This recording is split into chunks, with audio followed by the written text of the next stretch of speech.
Zentangle is a meditative drawing form using structured patterns. Structure can sound somewhat intimidating. However, the structure in Zentangle is based on a dot, a straightish line, a curve, a double curve, and an orb. The letters I, C, S, O that we've all been doing since childhood. Everything we're going to draw when we're drawing in Zentangle is based on those. So the structure actually is fairly simple and an innate part of your life. When you begin a Zentangle project, you're working on a blank canvas, which also can be intimidating.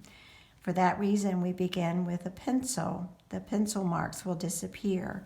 And the first step is very easy. We begin with corner dots, one in each corner. It doesn't matter how far from the corner. It doesn't have to be perfect. And you can turn your tiles so that everything remains comfortable when you're working. Then you simply connect those with a line. I'll go a little bit darker. And your line doesn't have to be completely straight. It can in fact be quite wonky if you want it to be. And once you have that, your blank canvas has been dealt with.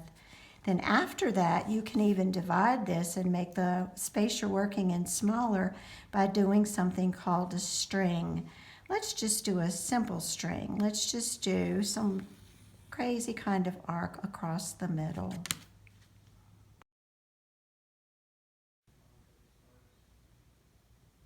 So today we're going to do the tangle title. It's T-I-D-A-L. And we're going to start in this bottom corner. So we're going to start here and we're just going to do a little, I'm going to call it C, an upside down C.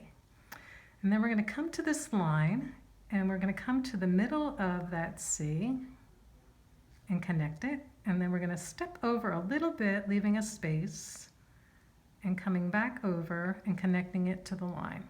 Now the beauty of Zentangle is you're just going to go slow. Everything's very meditative. There's no rushing through this, and that's what Zentangle is all about, getting into that flow. So I'm going to do another one here in the center, and I'm going to do another one over here, and then I'm going to connect this to that. I'm going to do another little one over here and connect this one to that one. And then I could fill up this whole entire space by just doing these little arches throughout this whole section here. So if I was to just keep going, I could just keep going like this, this. There's no real rhyme or reason. You just go with the flow.